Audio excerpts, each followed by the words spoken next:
Well, Ken, welcome back to Colorado. Last time you were here, you were promoting the American Buffalo. We were talking about answering this question of who are we as Americans. Now you're promoting a different film. It's your first non-American subject. How did you settle on Leonardo da Vinci, and why now? The folks most responsible for it are my co-directors, my oldest daughter Sarah Burns and her husband David McMahon, and we've collaborated for years and years on a number of projects, including the Central Park Five and Jackie Robinson and Muhammad Ali. I didn't want to do it.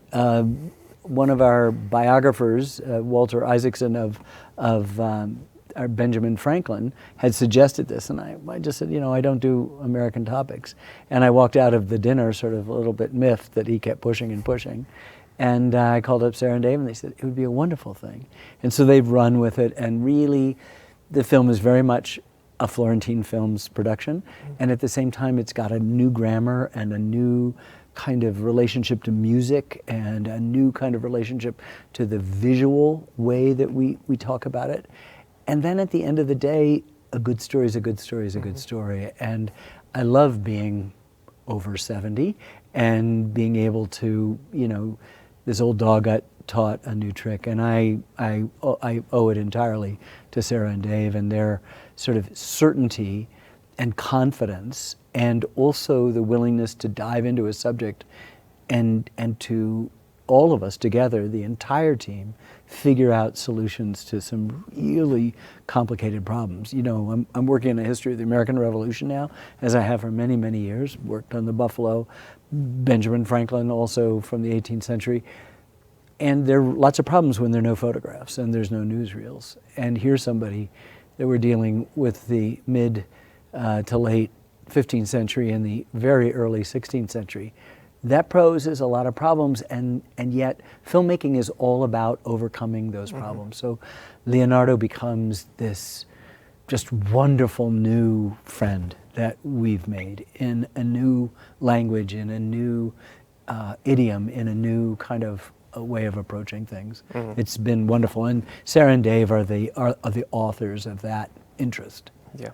You had mentioned the films some of the films you had worked on previously with Sarah and David, Central Park Five, Jackie Robinson, Muhammad Ali, very much rooted in social justice and racial justice. Did this feel kind of like a departure from that, working with them on this? No, it's funny. I know what you mean, and you're absolutely right. And this isn't that at all. At the same time, a film. It's all the same, no matter what the subject is. It's all a complicated thing about how you get up in the morning, put your pants on one leg at a time, and figure out how to solve complex issues of storytelling. And that's what this is. This happens to be a guy. Most of us use about 10% of our brain, we're told. He may be using 75, and I'm really interested in who that is. And to say genius is not doing it justice. To say polymath is not doing it justice. To say Renaissance man, which of course he literally is not doing it justice. And something about meeting him. And the thing that I do to sort of invite folks into this story is, we know he's painted the most famous painting on earth. He's obviously one of the great painters, but then you say, how many paintings did he have? It's fewer than 20. Right. And how many of those are finished? Fewer than 10. Yeah. And then you go, wait a second, I have to know more. And that animating curiosity has kept us going for years and years and years. Sent Sarah and Dave and their two small children to Italy for a year to do cinematography and research and writing and filming the intimacies of how we're going to overcome no photographs, and then coming back and all of us struggling to figure out how to make it into a film. Right. I hear what you're saying, that polymath doesn't even begin to describe it. One of the folks in the documentary describes him as a supreme figure, and I feel like that was a good way of, he's like kind of like Shakespeare, Da Vinci, and then you almost run out of people. Right. I made a film, oh my goodness, it's almost 30 years ago on Thomas Jefferson, and despite all the flaws, which we enumerated in the film, and there are many and they're important, George Will commented in the film that you could argue that Jefferson was the man of the last millennium.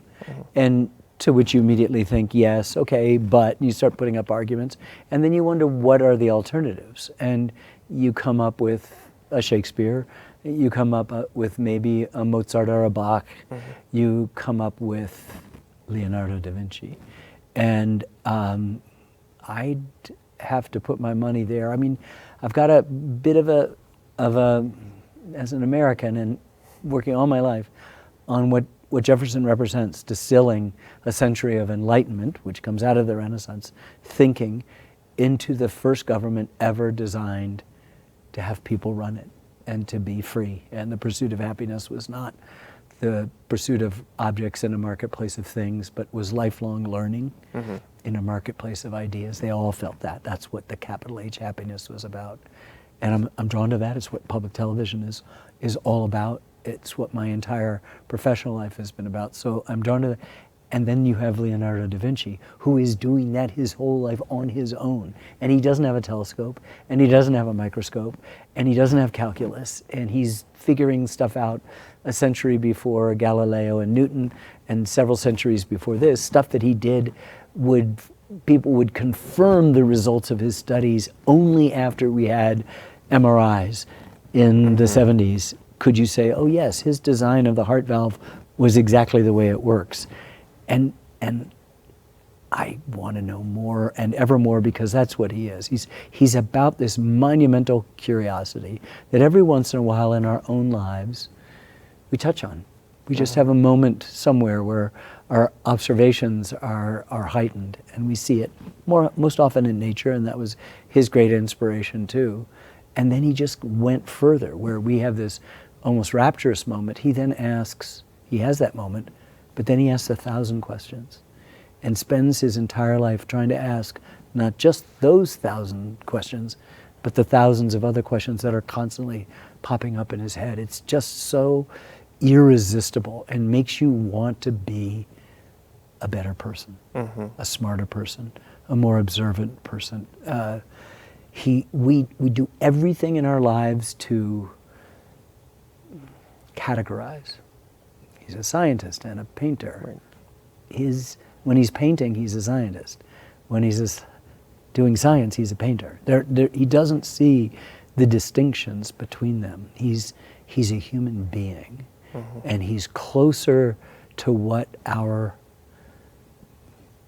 purpose here on life is, which is unanswerable. It's just a constantly sounded question, and I think he asked that question more firmly and more resolutely than anybody else I've ever come across, including the Benjamin Franklins, the John Muirs, the Martin Luther Kings, the people that I've come in contact with who seem to be really pushing the boundaries of the big questions. Who am I?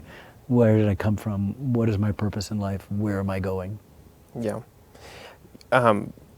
Speaking about the breadth of his work, I feel like visually with this documentary, you communicated that kind of relationship between art and science and nature and man in a really interesting way. Can you tell me about the use of the split screen and how you kind of came up with that or settled on that? Well, this is David and Sarah realizing that, in a way, the limitations of the 15th and early 16th century could be the opposite of that, are liberations. And so if this guy is thinking about stuff in a way that feels so achingly contemporary now, and dreaming up machines and things that he didn't think were going to work in his lifetime that we give him credit to, it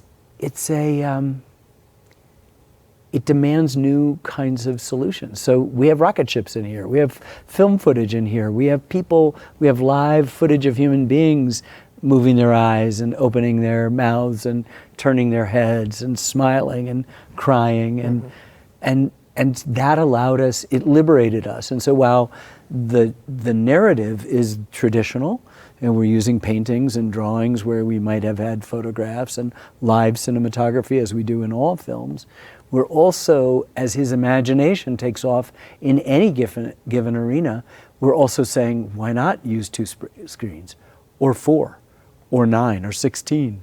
And why can't you run it backwards and forwards? And what about some animation? And how could we, in our own tiny, narrow-minded way, honor the extent of his creativity, in the sense that you get from commentator after commentator in the film, particularly Adam Gottnick, who's speaking English in our film, Guillermo del Toro, the great filmmaker, Mexican, speaking English in our film, but there are Italian scholars and French scholars and others, of just the sense that there's really been nobody like him that we can think of before, or if you do, then you have to bring up the names like Aristotle and Plato and Socrates, and the only examples that you use past are Einstein and Newton, and I'm really unaware of their great paintings. Right. You know, I mean, that's the kind of person we're dealing with, who just looked at the universe and said, my obligation, as Guillermo says, to sort of paraphrase him, is to interrogate the universe. That's my gift. Was it intimidating to make a film on a subject that just omnipresent? You know, maybe it should have been, but I liked our attitude all the way through, was our attempt to rise to the occasion. And that's an exhilarating aspect to it. You can be cowed, but it's better to be exhilarated and want to be like Leo. You know, I mean, you really want to aspire to something in your own lives that touches that. And so I think for everybody on the team, and remember, it's a small nucleus, but it isn't just me. For certain in this case, it's Sarah and Dave primarily, and me, but it's also editors, 2 spectacular editors, and co-producers and associate producers and sound editors and assistant editors, and it's a really interesting family. And then as we moved out to finish the film, the mixers and the sound cutters and all of that, so that by the time we had the finishing party, there was a kind of joy among everybody that we had participated in something really special. It's not about the film, though we really are proud of it. It's about the man. It's about what he asks us to be, which is better, smarter, more curious, more insightful, more dedicated, more hardworking. And so it was the opposite of intimidation. It was inspiration. Yeah. I found the film to be very moving. You know, visually it's very interesting. It's very different from your previous films. But something that really stood out to me was the score. Oh, I'm so glad you brought that up. Yeah. Yeah, so this is, I think I can say without insulting Sarah, it's David's thing. We had and were experimenting early in editing with lots and lots and lots of different composers and things, and it was working pretty well.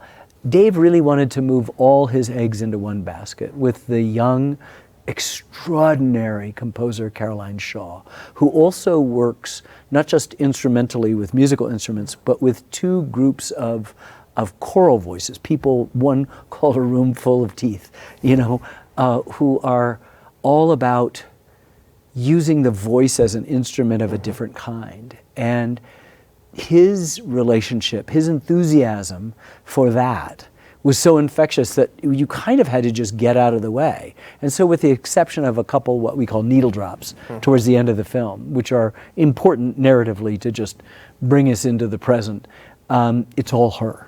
And it's interesting because she's recorded with various groups. She's never put them all together, and we're having next month in New York a kind of concert in which we're showing clips from the film, but more importantly, we're having Caroline and her musical groups and all the people coming together for the first time in public. And she's an extraordinary composer, and she is equal to the task, was equal to the task, and got it about Leonardo. And I think it was Dave's, it's almost safe to say, in the best sense of the word, obsession, that the soundtrack is so compelling.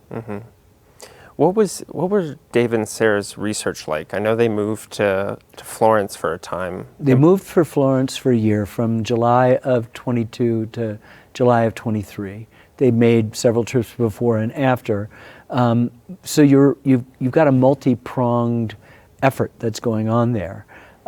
Already a lot of research had been done, interviews had been done, but you could conduct some interviews with scholars, mostly Europeans, British scholars, French scholars, Italian scholars, others, Americans there.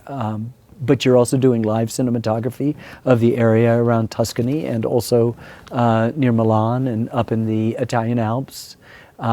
You're following the Arno River. He's very much into water studies. You're also there in a city which is dedicated to keeping alive the spirit of that 15th century bodegas, the workshops where you'd have sculptors and painters all together, but also jewelry makers. And so you have pigments being created, and you have all sorts of stuff happening, and there's a visual stuff. And then there are people in Florence who have studied Leonardo. He's left-handed, and he, like many left-handers, are trying not to smudge, but he writes in a mirror script. It's backwards.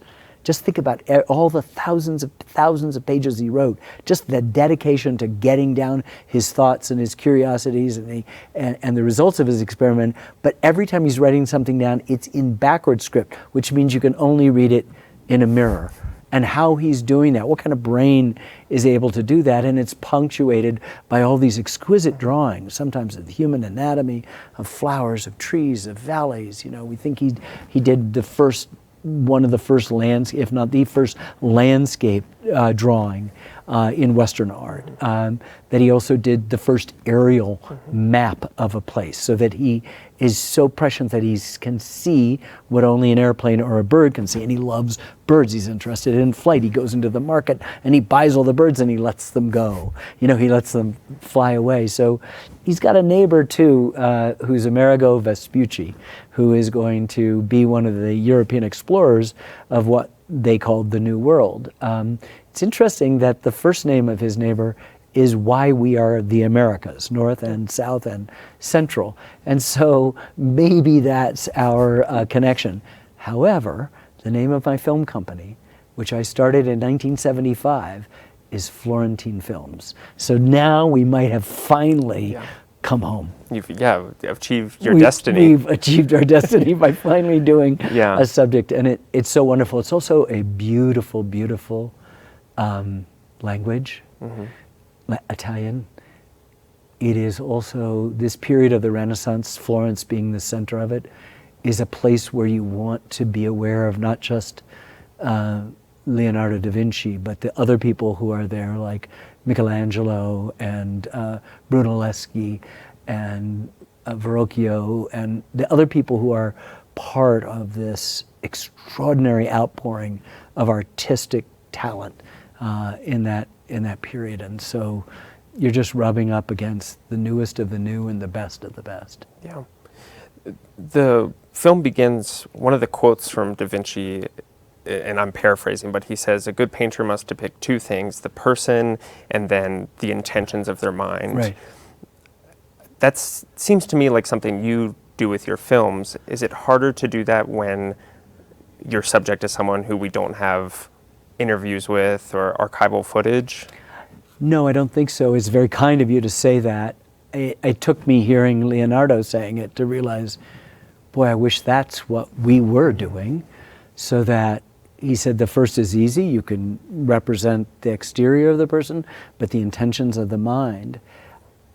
I think we have all of his writing. We have a voice. We have the Giancarlo Giannini's son, who's middle-aged now, Adriano Giannini, who reads in English Leonardo's writing, and then is punctuated by this sort of international United Nations of people, artists and filmmakers and theater directors and scholars and historians and biographers and scientists and surgeons who can help us understand him. And so I think what we've tried to do in all the films is what I described trying to raise money for my first film called Brooklyn Bridge, which is an emotional archaeology. He's already doing that and doing it in such great dimensions. Another way of answering your question, which is to the point, is to say, one of the big jokes is his most famous painting is of a wife of a well-to-do silk merchant. And that we talk and we make jokes about her smile. When you see this film, you won't ever joke about it again. Or you can joke about it, but you'll know why it is what it is. That is to say, it will be so transforming to get to that place where whatever's enigmatic and therefore uncomfortable for us, and therefore we have to make it funny or too mysterious, you'll realize that what he was able to touch was something so essential to this human project. And, just to be close to that for a few years, I consider that one of the luckiest aspects of my job. Yeah. Was it hard to just not, you could make a documentary just on the Mona Lisa or just on the Last Supper. Was it difficult to try to balance how much time you were spending with each of his works? I think it's for us, the English historian Thomas Carlyle said that history is biography. It isn't entirely, but even in our bigger works, many of the constituent building blocks of a big series are about human beings. And a lot of our films are biographies. Sarah and Dave and I have done Jackie Robinson and Muhammad Ali, and getting to know the arc of a life is a really important thing. And so to me, I'm actually proud of the fact that the Last Supper scene or the Mona Lisa scene, Last Supper is the longest scene about anything in the film, is still short. Mm-hmm. And even one of my favorite paintings, The Virgin of the Rocks, in the Rocks, is under 3 minutes. And it makes me cry every time I see it. And it's narrated by one person, a Catholic priest, a Monsignor, who's an art expert, Timothy Verdon. And I don't know what to say. It's just so powerful. And so it was important for us to be able to gobble the whole of him up. And he it's interesting, in biography you're looking for lots of little tidbits, and you're not going to get much. There's very little that we know about him. We know some important things that are sort of in our tabloid sensibility. All right, he's gay, he's born out of wedlock. We know this about that and this about that, a few things, but not the way we know the ins and outs of moments of Jackie Robinson's life or Muhammad Ali's life. Not that they were covered because he's writing everything down, but because he is more interested in the questions he's asking of the world.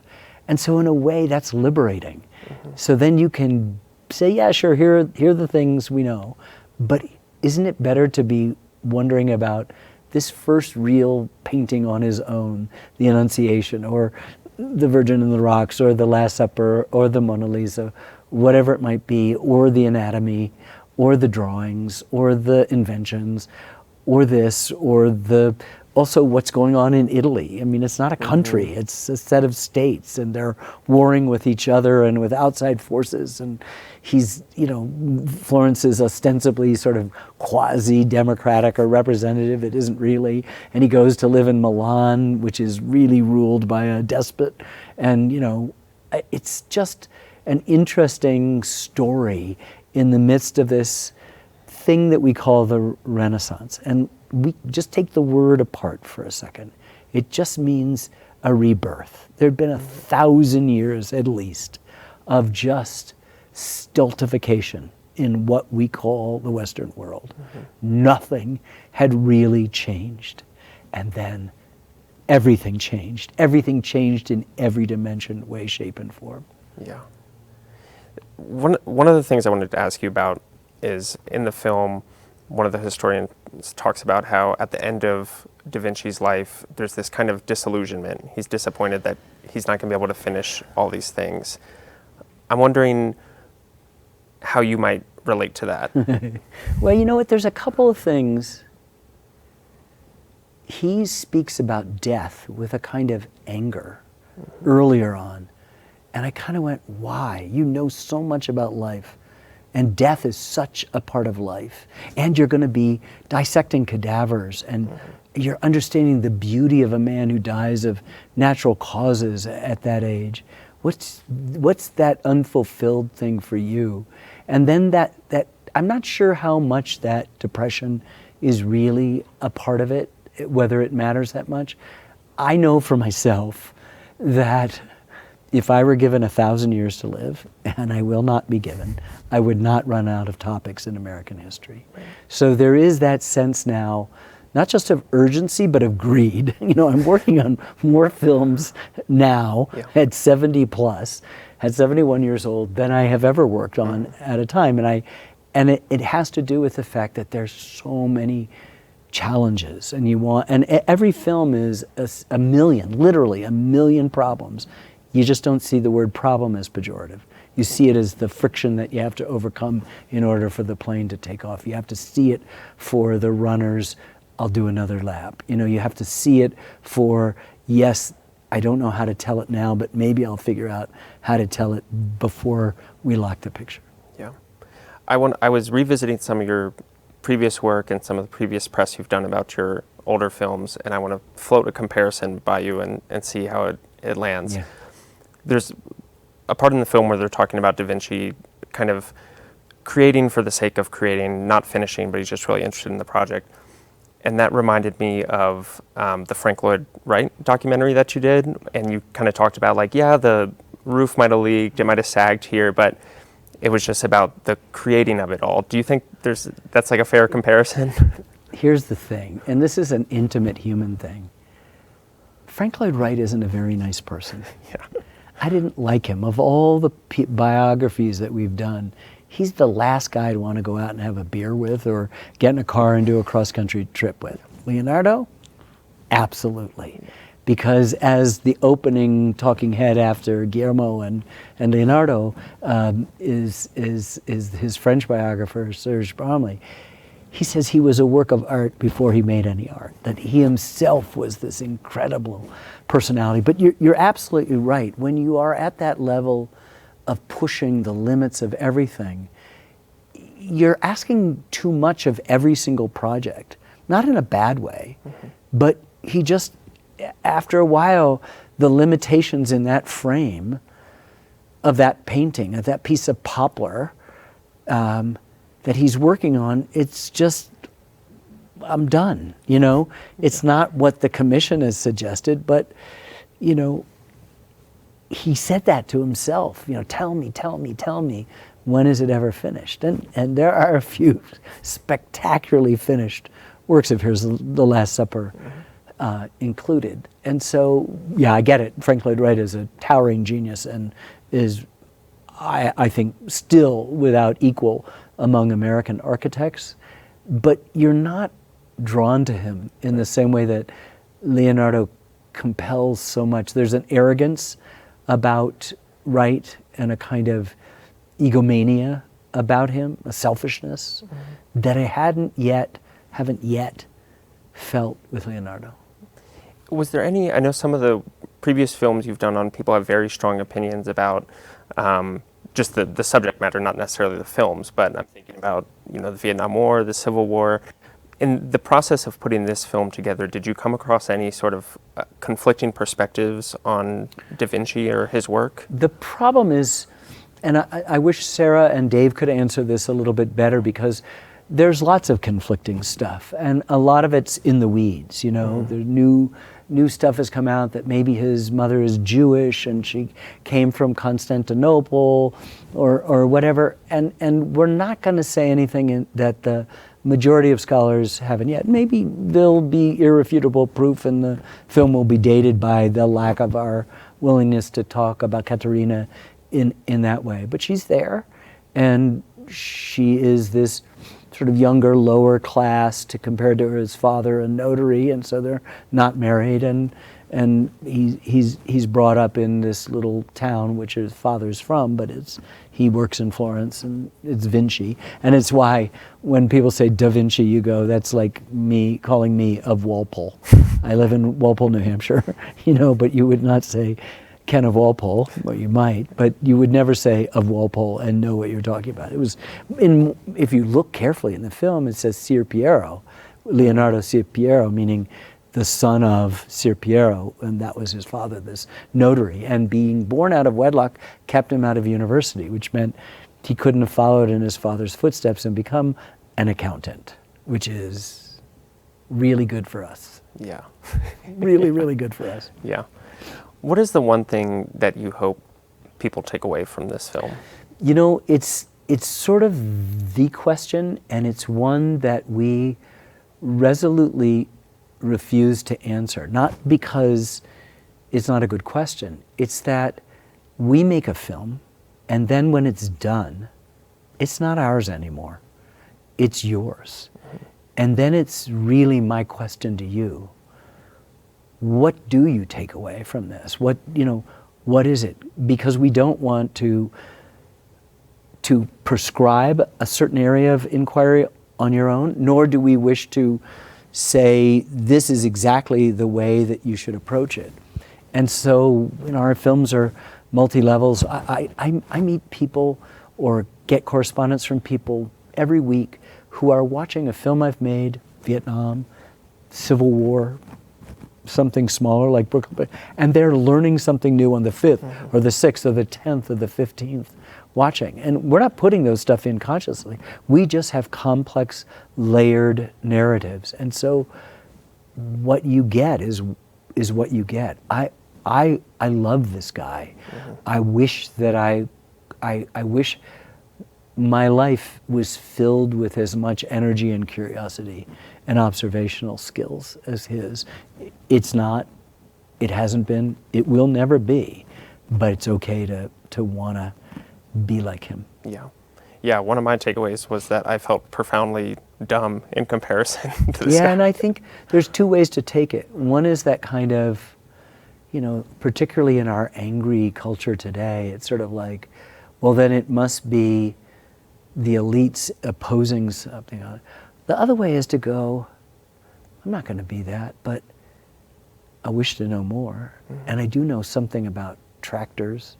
I do know something about crops and weather. I do know something about how to work with my hands. These are all things that, with the exception of tractors, although he probably anticipated them, something he was familiar with. And so there's something that is non-elite about him. Right. And there's something in which he is insisting that we be elite, that we know more and ever more about something. In fact, we live in a great country because there were so many extraordinary people from lower as well as well-to-do backgrounds who brought a kind of intensity and courage and willingness to die for a cause that all of us are the beneficiaries of still nearly 250 years afterwards. Leonardo, no matter how small he makes you feel, that's a good thing. When we were working on the national parks, I came across a quote from a guy who was writing about Mount Denali in Alaska in the 19-teens. It was then called Mount McKinley, tallest mountain in North American continent. And he said, it reminds you of your atomic insignificance. Right? That's a good thing. Yeah. Right? Because strangely, in the paradoxical ways, let's just say, of nature, which would have been was a great teacher to Leonardo, in the inscrutable and paradoxical ways of nature, experiencing your own insignificance makes you larger, inspirits you, just as the egotist in our midst is diminished by his or her self-regard. Right.